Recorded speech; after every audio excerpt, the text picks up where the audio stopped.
सपनों की उड़ान सीरीज के 7वीं कड़ी में आपको महत्वपूर्ण प्रश्नों से रूबरू कराते हैं। आशा और उम्मीद है यह आपके परीक्षा के लिए लाभकारी साबित होगा।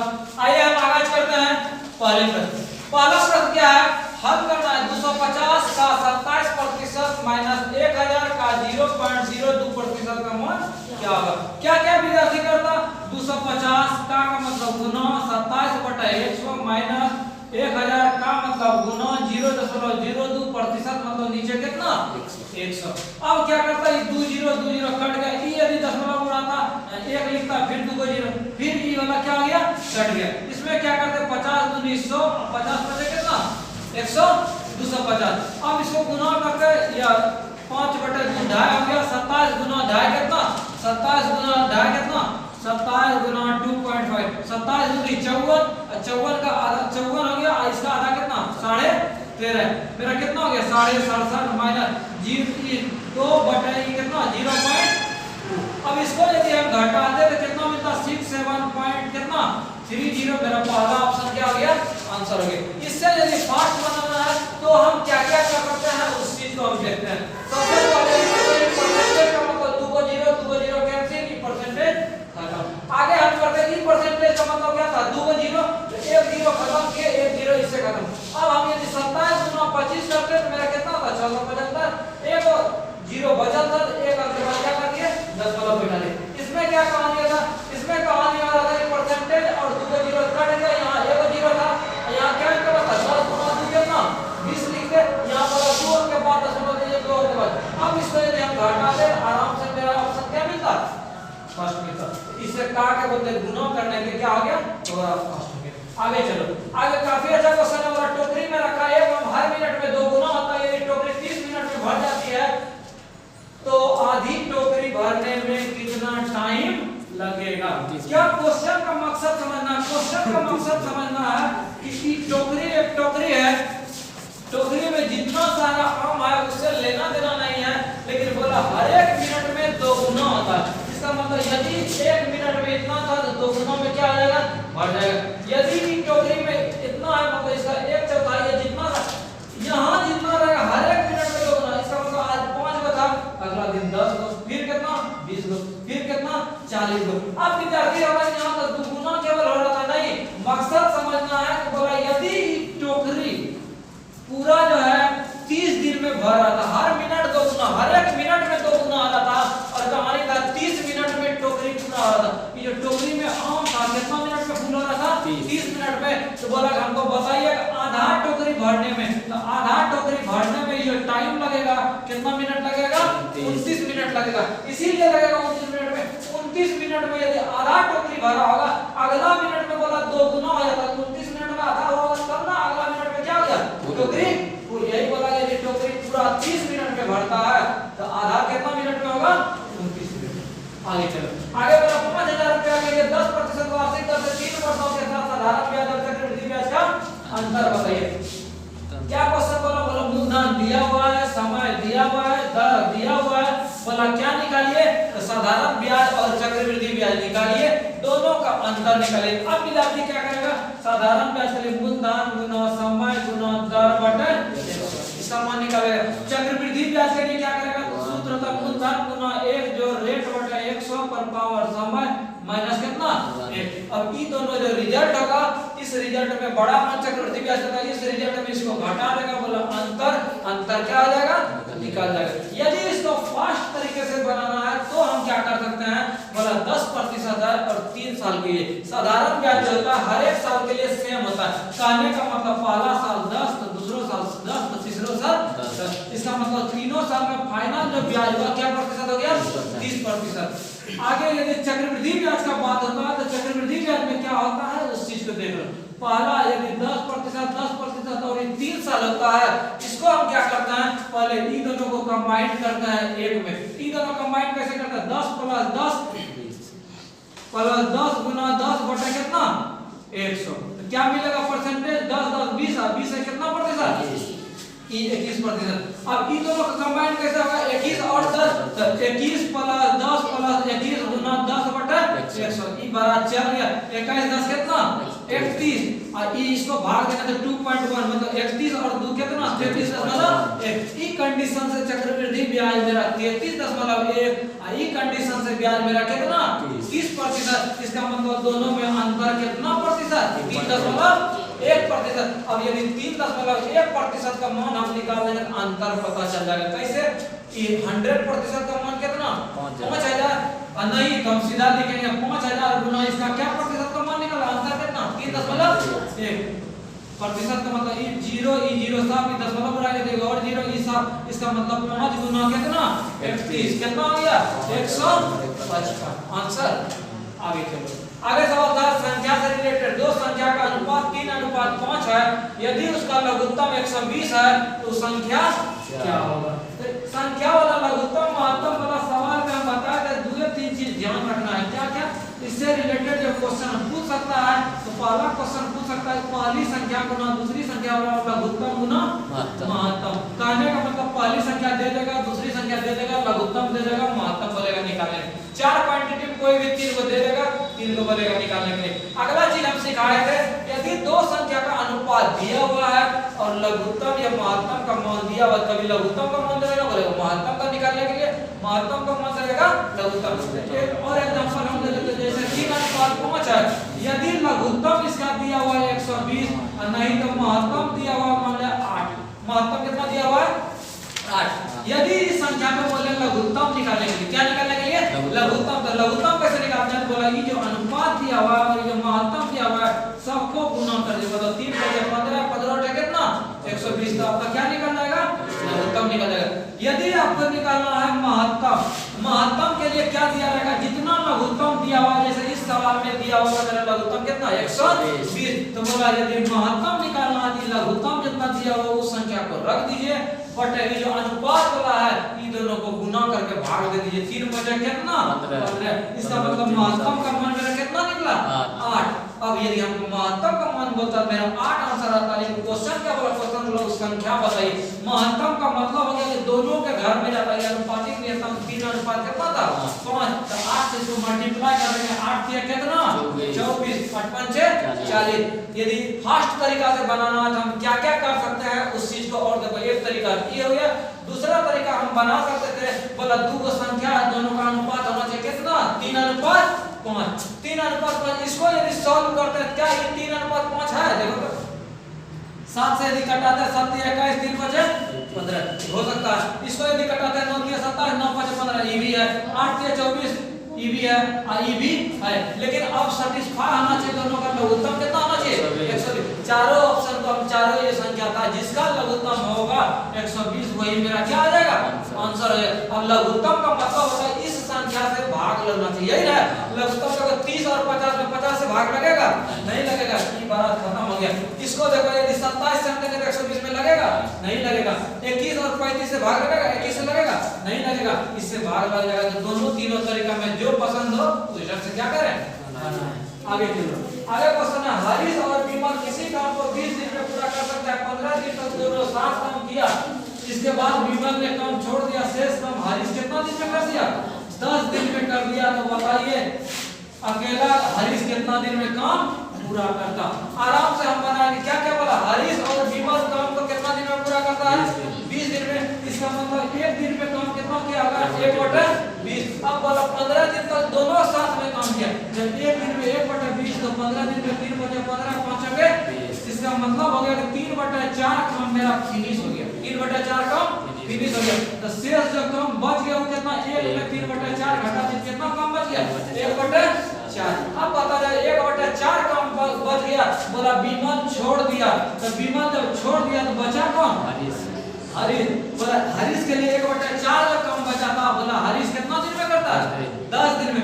1/4 काम 10 दिन में तो पूरा काम 10 से कितना दिन में 40 दिन में कोई दिक्कत नहीं। अब थोड़ा सा याद करो हम शुरू में बताए थे कि यदि हरीश और विमल का दिया हुआ दोनों का 20 दिन और इस सेपरेट किसका निकल गया हरीश का। यदि दो आदमी का मिक्स दिया हुआ है एक आदमी सिंगल दिया हुआ है यदि विमल का निकालना है क्या करते थे दोनों को गुना कर देते थे और दोनों को घटा के भाग।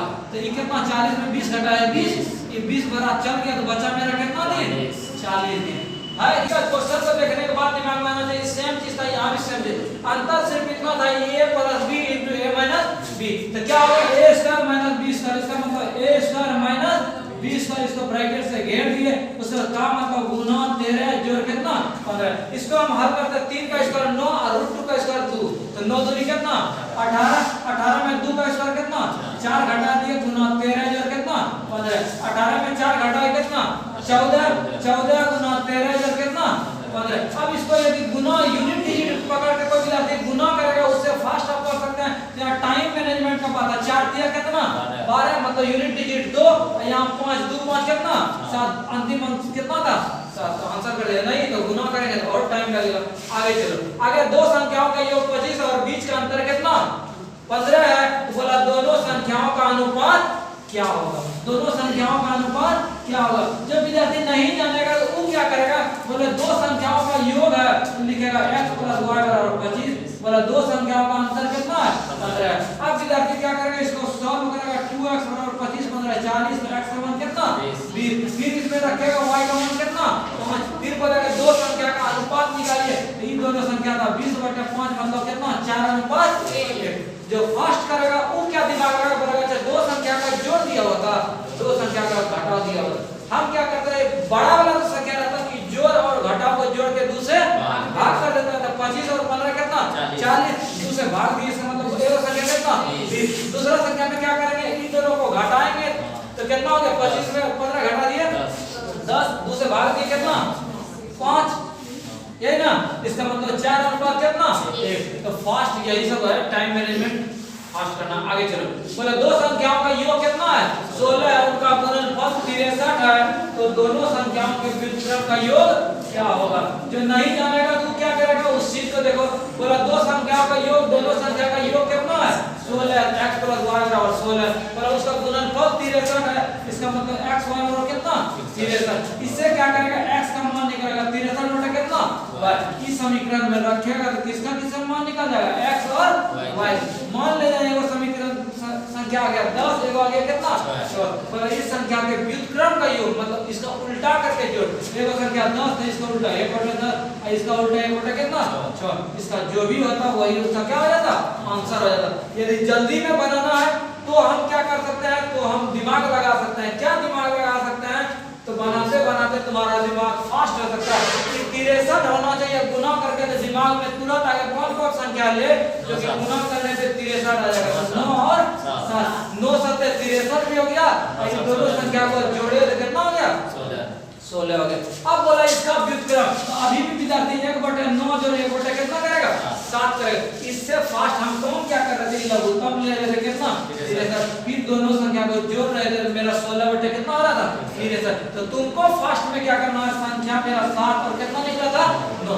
यदि इसका बोले व्युत्क्रम मतलब उल्टा का जोड़ कीजिए तो नीचे गुना करके लिख देंगे 9 7 कितना 63, ऊपर संख्या को क्या कर देंगे जोड़ देंगे।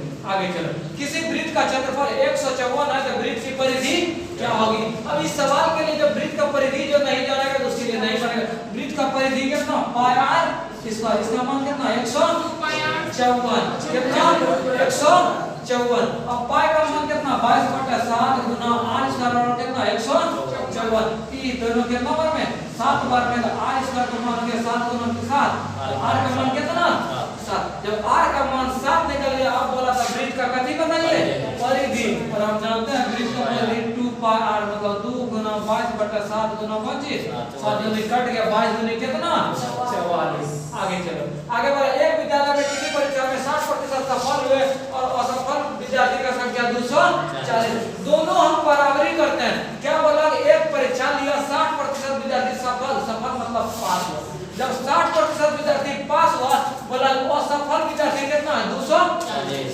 दोनों एक जात में हम कन्वर्ट करते हैं, कैसे, तो एक जात में कन्वर्ट करने का मतलब हो गया जब 60% विद्यार्थी पास हो गया तो फेल कितना प्रतिशत विद्यार्थी 40, आई भी फेल का संख्या दिया था तो दोनों का बराबर लिख सकते हैं। कैसे, तो पास मेरा 60% तो फेल मेरा कितना प्रतिशत 40, तो इसका संख्या था कितना 240, ये कटा दिए 6 बार में, इसका मतलब 1% का मान कितना 6। अब बोला था कैसे विद्यार्थी बताइए सफल, तो सफल क्या प्रतिशत, इसका मतलब हमको 1% का मान 6, तो 60% का मान कितना 6 गुना 60 मतलब कितना 360। यही क्वेश्चन बोलता है हमको बताइए टोटल विद्यार्थी कितना भाग लिया, तो टोटल विद्यार्थी मतलब क्या प्रतिशत 100%, 100% का मान कितना तो जैसा क्वेश्चन देगा उस मुताबिक हमको काम करना है। आगे चलिए, आगे बड़ी संख्या को छोटी संख्या से भाग देने पर भागफल के रूप में 6 और शेषफल के रूप में 5 प्राप्त होता है। यदि दोनों संख्याओं के बीच अंतर 15 से 40 हो तो छोटी संख्या क्या होगी? बहुत अच्छा सवाल है, इसका हम सॉल्यूशन थोड़ा सा दे देते हैं, बाकी जो है आगे कर लेंगे। क्या क्या क्वेश्चन बोला? बोला बड़ी संख्या को, मान लीजिए हम किसी संख्या को बड़ी ले लेते हैं, मान लीजिए x को ले लिए बड़ी संख्या, बोला छोटा संख्या से भाग देने पर यदि इस संख्या से हम भाग देते हैं छोटा संख्या से, बोला भागफल के रूप में 6 होता है और शेषफल के रूप में 5। अच्छा थोड़ा सा तो मान लो यदि 2 को हम 5 से भाग दिए तो 2 बार खिलाते हैं, 2 दूनी 4, शेष कितना? कहने का मतलब जिस संख्या से हम भाग दे रहे हैं, जितना भागफल और इन दोनों को गुणा करते हैं और शेषफल को क्या करते हैं, तब नहीं संख्या मिलता है। वही कहानी यहाँ घट रहा था। क्या घट रहा था? बोला बड़ा संख्या को छोटा संख्या से भाग देते हैं तो भागफल के रूप में कितना मिलता है?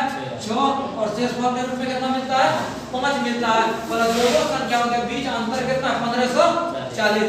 हम कम क्या कर सकते हैं? ये जो बड़ा वाला संख्या था इसके बदले हम लिख सकते हैं x का जो मान होगा ये भागफल के साथ इसको गुणा कर देते हैं, इसका मतलब 6 बार शेष कितना? तो इससे मेरा एक समीकरण मिल गया x - 6y बराबर कितना? एक समीकरण गया। दूसरा बात वाला ये बड़का दोनों संख्याओं के बीच अंतर 15 से 40, तो बड़ा वाला छोटा वाला घटा देते हैं, x - y बराबर कितना? 1540। ये दोनों को समीकरण सॉल्व कर देना, किसका किसका मान मिल जाएगा? x और y का। बोला छोटी संख्या तो छोटा संख्या कौन था? y था। y का जो भी मान होगा वही क्या आ जाएगा? आंसर है। कोई दिक्कत नहीं तो फिर ऑप्शन से भी क्या कर सकते हैं? बना सकते हैं। आगे चलो, आगे सवाल है दो समरूप त्रिभुज PQR और QXYZ का परिमाप इतना इतना है, XY बराबर इतना है, तो PQ का लंबाई क्या होगी? सबसे पहले दो समरूप त्रिभुज हम बनाते हैं, कौन कौन? PQR है, ये त्रिभुज कौन है? ABC। क्या बोला? इसका परिमाप जो है PQR का कितना है? 48 और 24 का मतलब इसका परिमाप 48 है, इसका परिमाप कितना है? 24 है। बोला XY कि ABC नहीं था, ये त्रिभुज कौन सी था? XYZ। अब बोला XY बराबर 12 है, कि XY का मान कितना है? 12 है। बोला PQ का लंबाई क्या होगी? PQ का लंबाई क्या होगी? हम क्या क्या कर सकते हैं उस चीज को बताओ। इसका जो परिमाप होगा, इसका परिमाप बटे इसका परिमाप बराबर इसका भुजा बटे इसका भुजा, तो परिमेय पढ़ना पड़ेगा 10th क्लास में कब में। तो इसका परिमाप कितना? 48, इसका परिमाप कितना? 24। ई वाला का भुजा मालूम करना PQ और इसका भुजा कितना दिया हुआ था? 12। जो कटेगा उसको कटा दो, 24 दूनी 48, 12 दूनी कितना? 24। इसका मतलब PQ का मान कितना? 24। कोई दिक्कत? आगे चलो, आगे सवाल है किसी कंपनी में 15 पुरुष और 20 महिला कर्मी इस काम को 26 दिन में पूरा कर सकते हैं, उस काम को 30 पुरुष एवं 12 महिला कर्मी एक साथ मिलकर कितने दिन में पूरा करेंगे? आराम से हम बनाएंगे, क्या क्या कर सकते हैं उस चीज को देखो। बोला 15 पुरुष यदि घटाते हैं तो 20 महिला के बराबर करते हैं। इसको यदि हल्का हम करते हैं, इसका मतलब 15 पुरुष बराबर कितना महिला? 20 महिला। इसको यदि 5 से घटाते 5 दिया 15, 5 हो गए 20। ये हमको क्या सिखाया? ये हमको सिखाया कि 3 को जेंट्स जितना 3 को पुलिस जितना काम करेगा, 3 को पुलिस के बदले या 3 को पुरुष कर्मी के बदले क्या को महिला का लाना पड़ेगा? 4 को लाना पड़ेगा। अब क्या बोला? ये काम को फिनिश करना 30 पुरुष और 12 महिला, 30 पुरुष और ऐसा हम करता है सबको पुरुष में कन्वर्ट कर देता है, नहीं तो सबको महिला में। अब बताओ सबको हम महिला में कन्वर्ट कर देते हैं, तो 3 पुरुष के बराबर कितना? 4 महिला, तो 30 पुरुष को हम महिला में बदल देते हैं। यहाँ 30 को पुरुष, तो इधर कितना गुना करना पड़ा? 10 से, तो 30 पुरुष के बराबर क्या हो महिला? 40 को। इसका मतलब 40 30 पुरुष के बदले 40 को ही हो गया, 12 को महिला खुद है। 40 और 12 कितना? 52। इसका मतलब टोटल यदि सबको महिला में कन्वर्ट कर दिया कितना महिला मिल गया? 52। अब चलते हैं क्वेश्चन। क्या बोला था? बोला 15 पुरुष नहीं तो 20 महिला को काम कराते हैं कितना दिन में? 26 दिन में। इसका मतलब 20 को महिला को काम कराते हैं क्या दिन में? 26 दिन। एक के महिला को तो तुम्ही को काम करना है पूरे दिन, तो ये कितना दिन लगेगा? 26 गुना 20। तो मेरे पास टोटल महिला कितना? 52। तो एक हो इतना तो 52 कितना? ये ना 26 दूनी 52, 10 दूनी 20 कितना दिन? 10 दिन। हम इसको पुरुष को महिला चेंज किए, यहाँ महिला को भी हम क्या कर देते? पुरुष चेंज कर देते। कैसे? यहाँ 4 महिला के बराबर कितना था? 3 था। यहाँ 12 को महिला था, 12 को महिला को पुरुष में बदलना था, यहाँ 12 को करने के लिए कितना गुना? 3 से गुना करना कितना, इधर भी 3 से 3 दिया 9, यहाँ 30 को पुरुष है तो 30 3 कितना 33 हो जाता, कितना हो जाता 33 पुरुष हो जाता, 33 क्या हो जाता पुरुष। यहाँ पुरुष का बात करो, बोला 15 पुरुष क्या दिन में 26 दिन में, तो एक पुरुष कर देते, इधर कन्वर्ट कर देते, आंसर हो जाता। ठीक है, अगले सवाल है, एक बैंक किसी व्यापारी को इतना 5 वर्षों के लिए 5% के लिए ऋण देता है, यहाँ साधारण ब्याज क्या होगा? साधारण ब्याज क्या होता है? मूलधन गुना समय गुना दर बटे 100। इसका मतलब मूलधन गुना समय गुना दर बटे कौन सी 100, 100 2 0 कट गया, इस सबको खाली गुना कर देना, आंसर हो जाएगा। RS एक चक्रीय समलंब चतुर्भुज, एक फोटो ब्रिज का बना दिए, इसके भीतर में PQ RS डायग्राम बना दिए, मतलब PQ और RS समांतर है, PQ एक भुजा है और RS क्या हो गया इसका समांतर है, बोला भुजा PQ व्यास है, कि केंद्र से होके जो गुजरेगा उसको व्यास बोलेंगे, PQ कौन सी गया व्यास, बोला QPR 40 डिग्री, QPR कितना डिग्री है 40 डिग्री है, बोला PSR का मान बताइए, PSR इसका मतलब इक्वल का मान बताना। तो हम क्या क्या कर सकते हैं, इस लाइन को यदि मिलाए, इस त्रिभुज में यदि हम चलते हैं, कौन त्रिभुज में PQR में, कौन त्रिभुज में चलते हैं PQR में, इससे बेनिफिट क्या मिलेगा, त्रिभुज के तीनों कोण का जोड़ कितना 180, 40 90, ई कितना 90 और 40 100 कितना 30, तो 180 में घटाएंगे ई कौन कितना हो गया 50 डिग्री, ई जब क्लियर हो गया क्या डिग्री 50 डिग्री। अब हम देखेंगे ई चतुर्भुज था, ई चक्रीय चतुर्भुज, चक्रीय समलंब चतुर्भुज है, तो चक्रीय चतुर्भुज में क्या जानते हैं, सम्मुख कोण का जोड़ कितना 180 डिग्री, ई पूरा कोण और ई पूरा कोण का जोड़ कितना होना चाहिए 180 डिग्री, ई वाला 50 तो ई वाला कोण कितना 130, यही हमको निकालना था, PSR का मान क्या होगा, PSR का मान कितना 130 डिग्री। आगे बोला एक कालीन की लंबाई इतना है, बोला इतना लंबाई वाले कितने कालीन बनाए जा सकते हैं। क्वेश्चन कहने का मतलब हो गया, यदि हमको 20 मीटर कपड़ा दे दिया, एक कपड़ा में यदि 2 मीटर लगता है, ऐसा ऐसा क्या कपड़ा बनेगा 10 मीटर, क्या किए टोटल कपड़ा को जो छोटा वाला था उसे क्या कर दिए भाग कर दिए, क्या कर दिए भाग कर दिए, तो वही काम हमको यहाँ करना था, टोटल कालीन का लंबाई कितना मीटर 20/5 बटे 2 मीटर, तो इसका पूर्णांक हम तोड़ते हैं, 20 2 40, 40 5 45 बटे कितना 2, 45 बटे 2, और एगो सिंगल कपड़ा कितना 4 2 8 1 9 बटे 2, 3 2 2 कट गया, 9 बचे कितना 5, इसका मतलब क्या टुकड़ा बनेगा 5 गो। आगे एक व्यापारी द्वारा खरीदी गई 20 वस्तुओं की लागत 15 वस्तुओं के विक्रय मूल्य के बराबर है।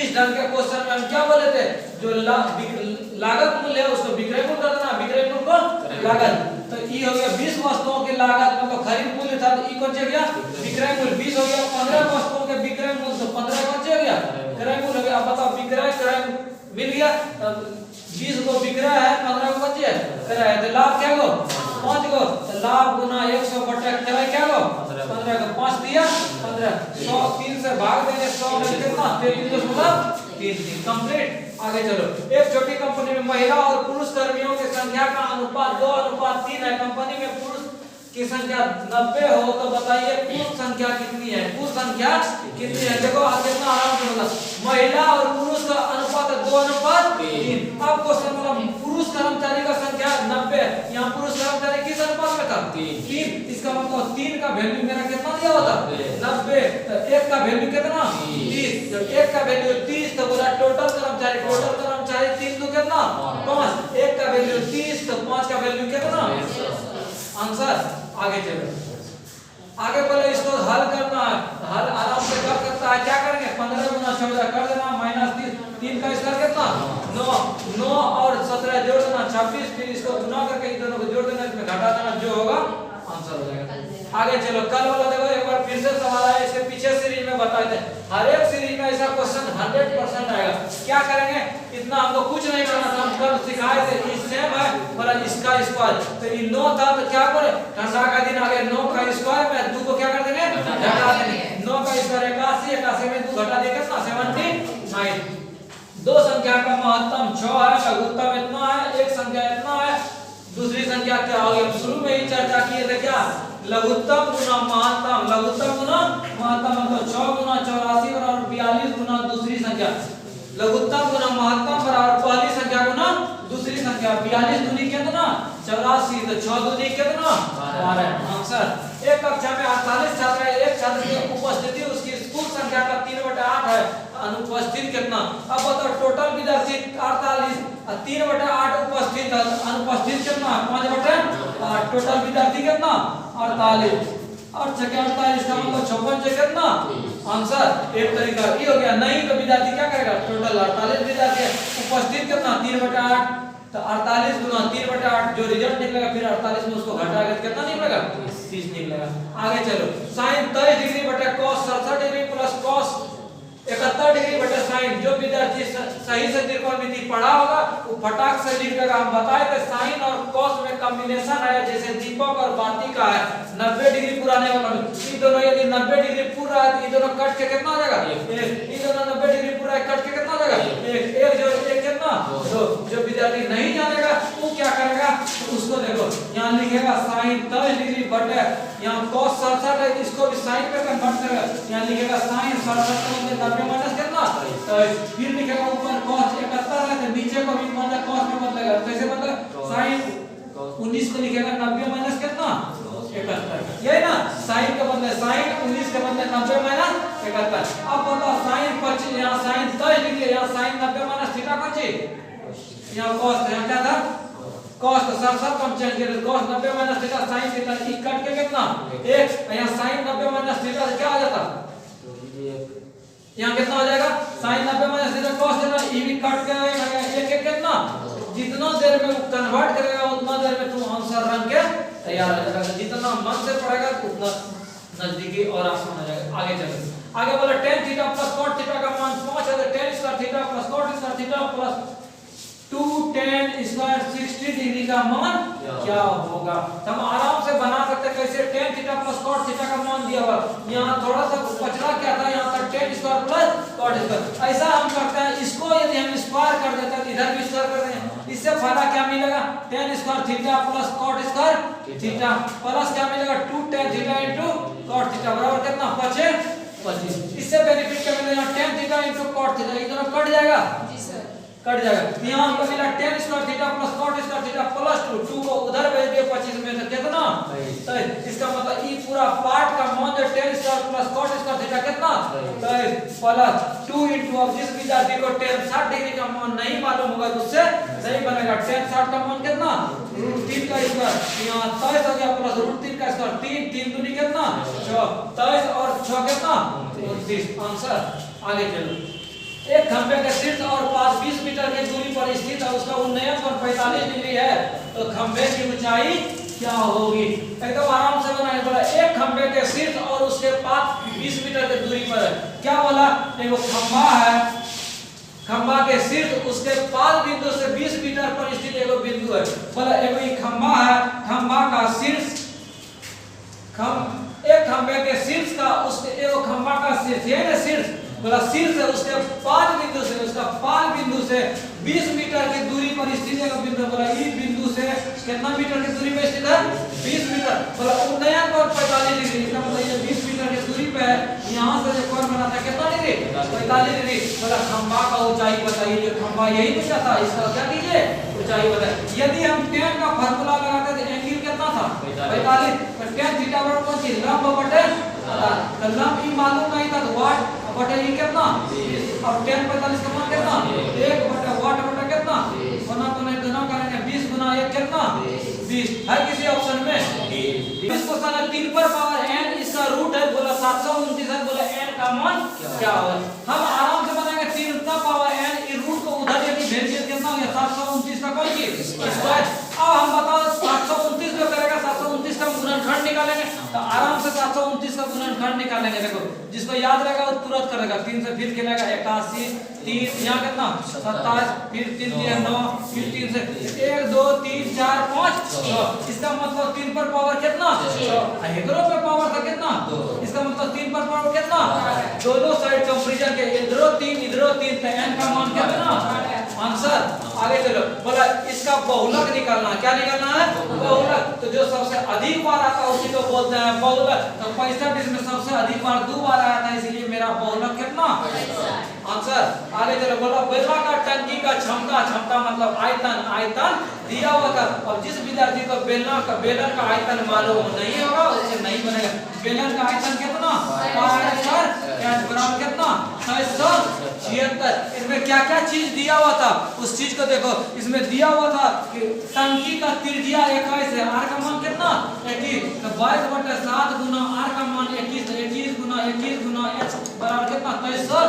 इसको सॉल्व करेंगे और एच का मान निकल जाएगा, कोई दिक्कत। इसके बाद आगे सवाल का उल्टा चीज बोला x² y² plus 1/x² y² का मान कितना 83, बोला xy प्लस 1/।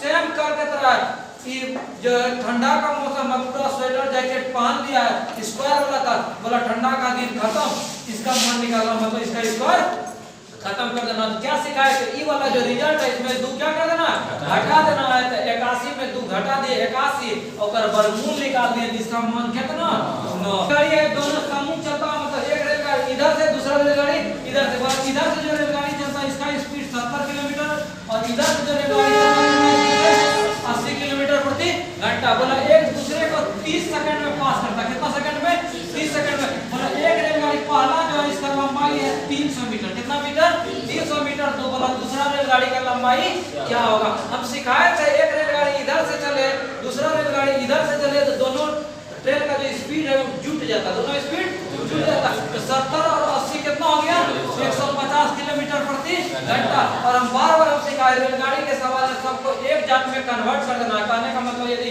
ये सब मीटर में इसको भी मीटर में चेंज करेंगे, इसको कितना चले 150 गुना 5 बटे कितना 18 कटा 18 25 सेकंड 150, इसका मतलब 125 बटे कितना 3 मीटर प्रति सेकंड। और एक रेलगाड़ी इधर से दूसरा रेलगाड़ी इधर से, यही तरह था ना, तो हम बोले थे दोनों का लंबाई जो होगा फाइनल लंबाई दोनों का जुट जाएगा। तो एक होगा लंबाई 300 का, दूसरा का रेलगाड़ी की लंबाई निकालना था तो वाट लिख दिए। ये हो गया दूरी बटे टाइम वाला कितना सेकंड में पास करता है 30 सेकंड में, तो दूरी बटे समय बराबर 4, फाइनल 4 कितना 125 बटे कितना 3, ई बड़ा चल गया 10 बार में तो हो गया 300 प्लस वाट बराबर 125 गुना 10 कितना 1200। ये 300 उधर भेजे तो कितना 950। इसका मतलब हो गया कि रेलगाड़ी की लंबाई कितना 950। ये क्या हो गया आंसर हो गया। मिलेंगे नेक्स्ट सीरीज।